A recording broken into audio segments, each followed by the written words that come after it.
بسم الله الرحمن الرحيم الحمد لله رب العالمين والصلاة والسلام على أشرف الأنبياء والمرسلين سيدنا محمد وعلى آله وصحبه أجمعين السلام عليكم ورحمة الله وبركاته በዚህ ነገር ላይ ጥያቄዎች ስለበዙብኝ እስቲ ዛሬ በግልጽ አንዳንድ ነገሮችን እየጠቀስኩ ልመልስላችሁ ስለ አስኮብላይነት ጉዳይ ነው ወደ ፈረንጅ ሀገር ወይ ደግሞ ወደ አረብ ሀገር እህትና ወንድሞቻችንን መውሰድ ወይ ደግሞ አስኮብላይነትን መስራት በህገ ወጥ መንገድ እንዴት ይታያል በሸሪዓችን ይህ ነገር እንዴት ይታያል ብለን ስንጀምር በዚህ ነገር ብቻ ከዚህ ነገር ብቻ ጋር ተያይዞ ያሉ ማስረጃዎችን እናቅርብ ከተባለ ወደ ማስረጃዎቹ ከገባን ረጅም መንገድ ስለሚወስደን መጀመሪያ እስቲ ከኢስላም አስተምህሮ ከላይኛው እንትን እንጀምር አላህ Subhanahu Wa Ta'ala በቁርአንና በሐዲስ ላይ ሲያስተምረን ሲነግረን ሊጠበቁ የሚገቡ ትላልቅ አምስት ነገሮች እንዳሉ ተረዳን ከቁርአንና ከሐዲስ የተውጣጡ الضرورات الخمس የሚባሉ አንድ ሙስሊም ምንም ነገር ከፍሎ ሊጠብቃቸው የሚገባ ተብሎ የተቀመጡ አምስት ነገሮች አሉ ከነዚህ አምስት ነገሮች የመጀመሪያውና ዋነኛው حفظ الدين ነው እምነትን መጠበቅ ነው እስላምን መጠበቅ ማለት ነው ዲናችንን መጠበቅ የሚል ነው ማለትም ኢማናችንን ሁለተኛው ደግሞ حفظ النفس ነው حفظ النفس እና حفظ الدين ላይ ኺላፍ አለበት አንዳንድ ዑለሞች حفظ النفس ይቀድማል የሚሉ አሉ حفظ الدين ይቀድማል የሚሉ አሉ ምክንያቱም ኢላ መን ኡክሪሃ የሚለውን አያ እስቲዳል አድርገው ማለት ነው ወደ ቀኝም ወደ ግራም ማለት ሁለተኛ ላይ حفظ النفس ይመጣል ነፍስን መጠበቅ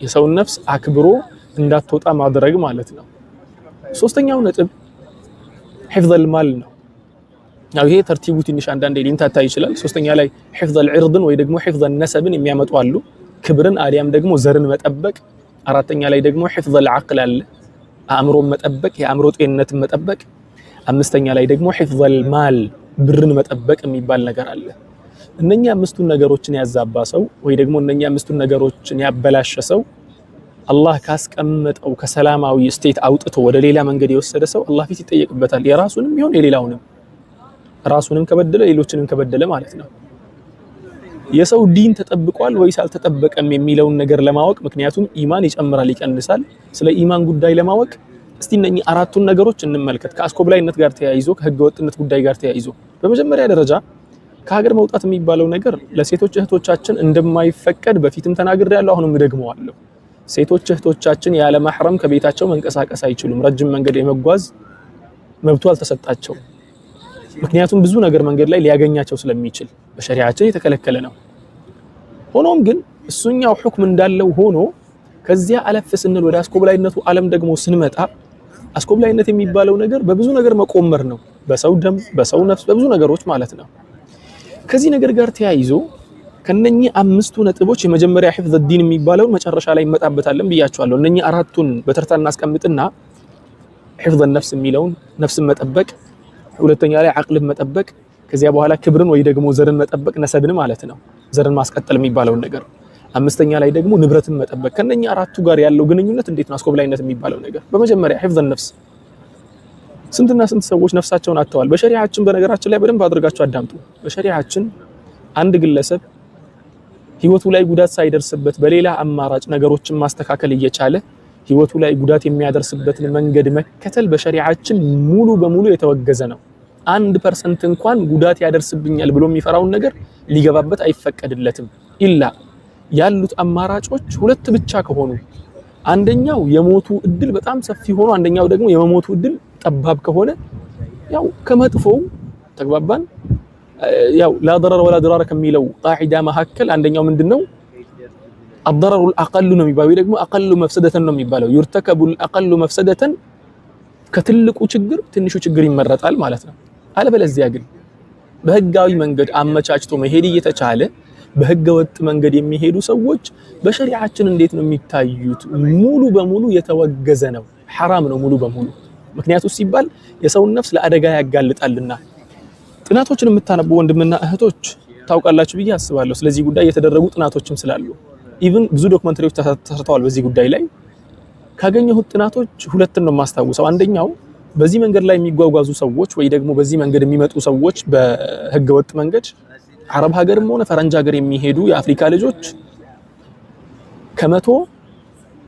ከ10% ከ5% እስከ 10% ወይ ደግሞ ከ20 ሰው አንድ ወይ ደግሞ ከ10 ሰው አንድ በሚሆን ሬንጅ ውስጥ ነው ሰዎች የሚሞቱት ይላል ማለትም ከ10 ሰዎች አንድ ሰው ይሞታል ማለት ነው እነኚህ ይላል እነኚህ የሄዱበትን ቦታ ጀልባቸው በሰላም ካደረሳቸው ሰዎች ነው እየተቆጠረ ያለው። ጀልባው ካደረሰ በኋላ ከመሬቱ ርዝመት ከምኑ የሚሞቱት ነው። ከዚያ ውጭ ግን ጀልባ ሰምጦ ሰዎች እንትን ብለው የሚያልቁት እሱ ሌላ ጉዳይ ነው ማለት ነው። ታዲያ መሞታቸው እርግጥ እየሆነ በእርግጠኝነት በአንድ ሪህላ ውስጥ በአንድ ጉዞ ውስጥ 2-3 ሰው እየሞተ እየተመለከትን ይሄን ነገር መስራት እንዴት ይታያል ሲባል ቀትል ዓምድ ነው የሚባለው። እያወቁ ወንድምን መግደል ነው፣ እያወቁ እህትን መግደል ነው። ይሄ በሸሪዓው እይታ ነው የምላችሁ። አላህ ደግሞ ቁርአን ላይ ሲናገር ወመን ቀተለ ሙእሚነን ሙተዓሚደን ፈጀዛኡሁ ጀሀነሙ ኻሊደን ፊሃ ወገዲበ አላሁ ዐለይሂ ወለዐነሁ ነው ያለው።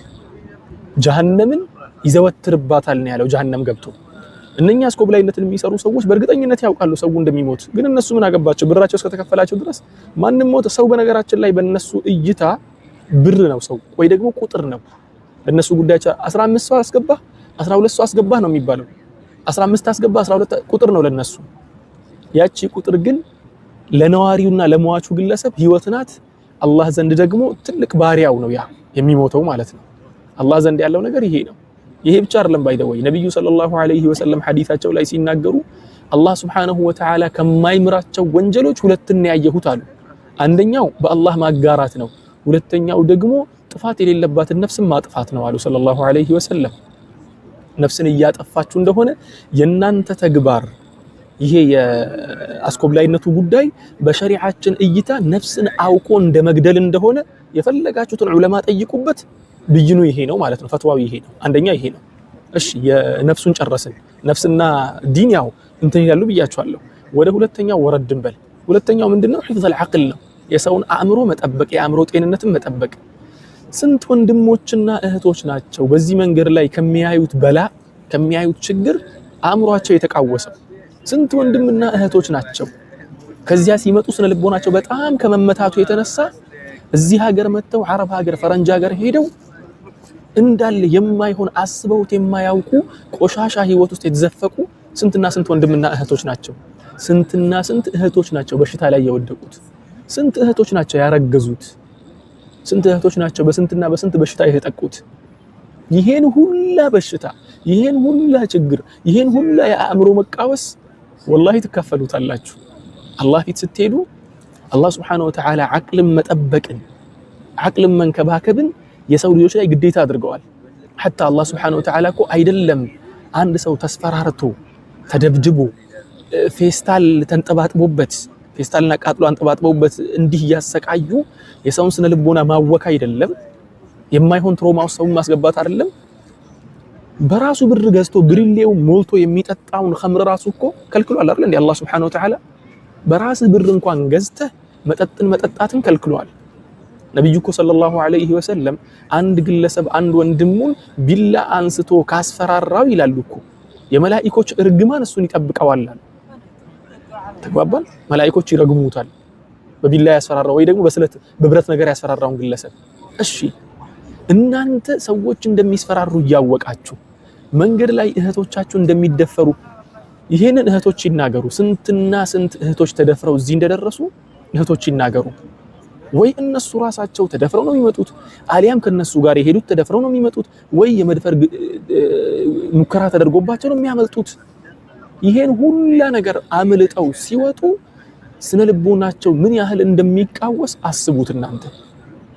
ሁለተኛው ላይ ትልቅ ውድቀት ነው የሚፈጥረው። ሁለተኛው ነጥብ ላይ እሱም የዐቅል ጉዳይ ላይም ሲመጣ ትልቅ ሐራም ነው። ለእህቶቻችሁ ማበድ፣ ለእህቶቻችሁ የአእምሮ ጤና መቃወስ፣ ለወንድሞቻችሁ ትሮማ ውስጥ መግባት፣ የሆነ የስነ ልቦና መጎዳት ማታወቅ ማለት ነው። ከዚያ አለፍ ስንል ደግሞ ወደ ክብር እንምጣ። ወይ ደግሞ ነሰብ አሊያም ክብር ማለት ያው ሸረፍ የሚባል ነገር ማለት ነው።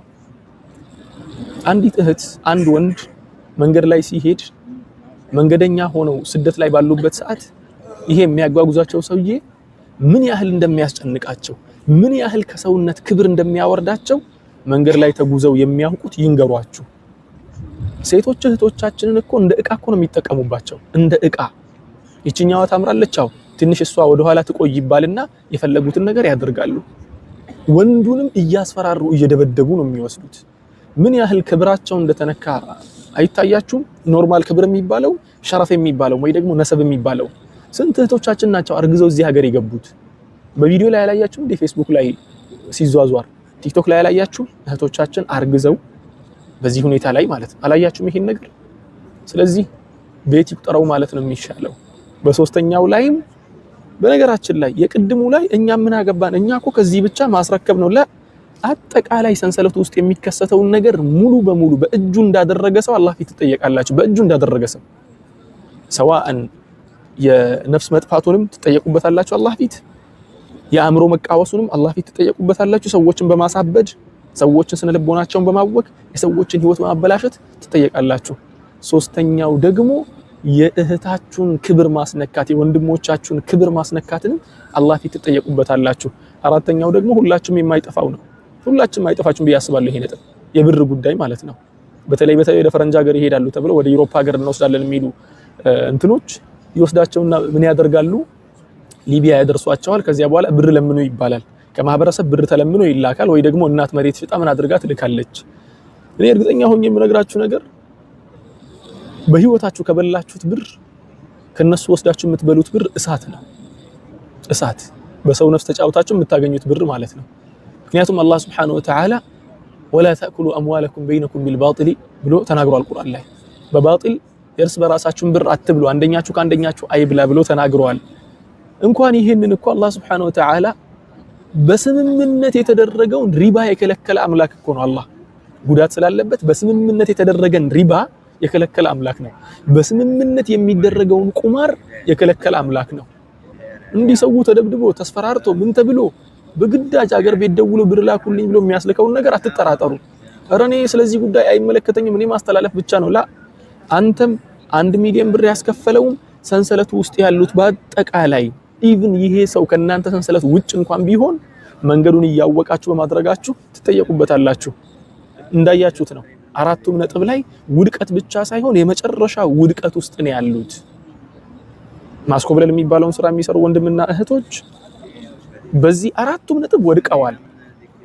ከዚህ በላይ ደግሞ የሚያስከፋውን ነገር ልንገራችሁ። እነኚህ ሰዎች አላህ ፊት ሲጠየቁ እንዲህ ይጠየቃሉ ብዬ የምነግራችሁ ለራሳቸው ምንም አይነት ኢፈርት ሳያደርጉ እነኚህ ሰዎች እነሱ ጋር መተው ፈረንጅ ሀገር አረብ ሀገር መሄድ እንፈልጋለን ውሰዱን ቢሉ ነው። አስቡት። አሁን ላይ ደግሞ ብዙ እነኚህ የሚያስኮበልሉ ሰዎች ሰውን እየመለመሉ ነው የሚወስዱት።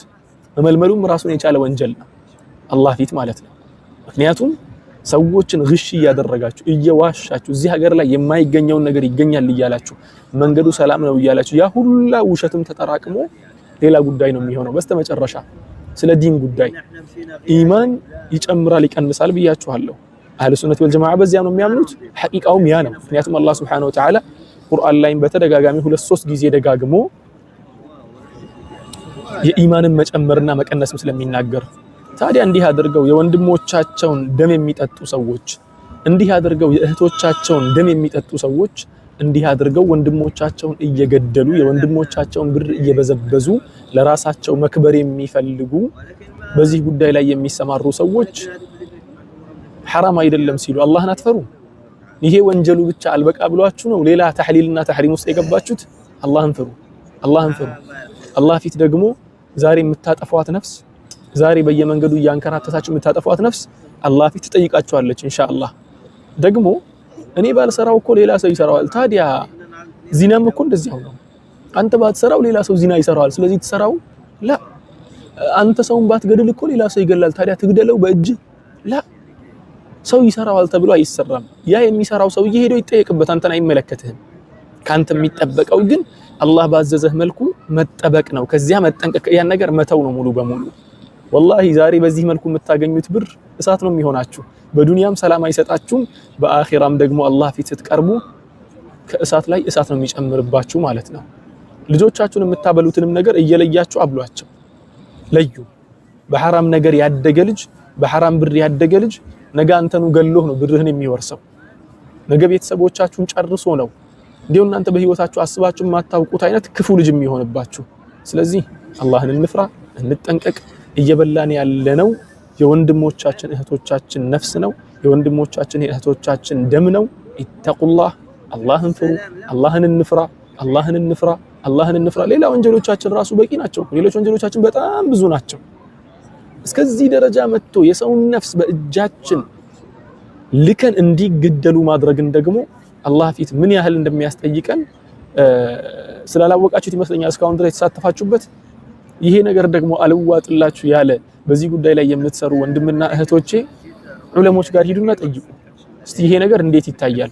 ወይ ደግሞ አሁን ፖስት ያደረኩትን ቪዲዮ ውሰዱና ይሄ ወንድማችን እንዴው የተናገረው ነገር ትክክል ነው ወይ እስቲ አብራራልን ብላችሁ ጠይቋቸው። ከዚያ ውጭም ደግሞ በህግም ደረጃ እኮ እናንተ በየትኛውም ሀገር ህግ ወንጀለኞች እኮ ናችሁ። ብራችሁን መች ልትበሉት ነው? የትስ ልትበሉት ነው? እድሜ ልካችሁን ሌባ ሆናችሁ እንደተሯሯጣችሁ እድሜ ልካችሁን የምትሰበስቡትን ብር ሰው እኮ በሰላም ብሩን ቢሰበስብ በሰላም ቁጭ ብሎ ይበላዋል። እንዲህ እየሮጠ ሰዎችን እየገደለ ደማቸውን እያፈሰሰ ህይወታቸውን እያጠፋ የሰበሰበውን ብር ግን እሱ አይበላው፣ ወራሾቹ ናቸው የሚበሉት። እሱ ግን ይወቀስበታል፣ አላህ ፊት ሄዶ ደግሞ ይጠየቅበታል። ይሄን ሁላችሁ ነው የመጣሁት። አላህ Subhanahu Wa Ta'ala ወንጀሎችን ከመስራት አላህ ይጠብቀን። የሰራነውን ወንጀል በአጠቃላይ አላህ ይማረን። ወንጀሎቻችንን አላህ ይቅር ይበለን።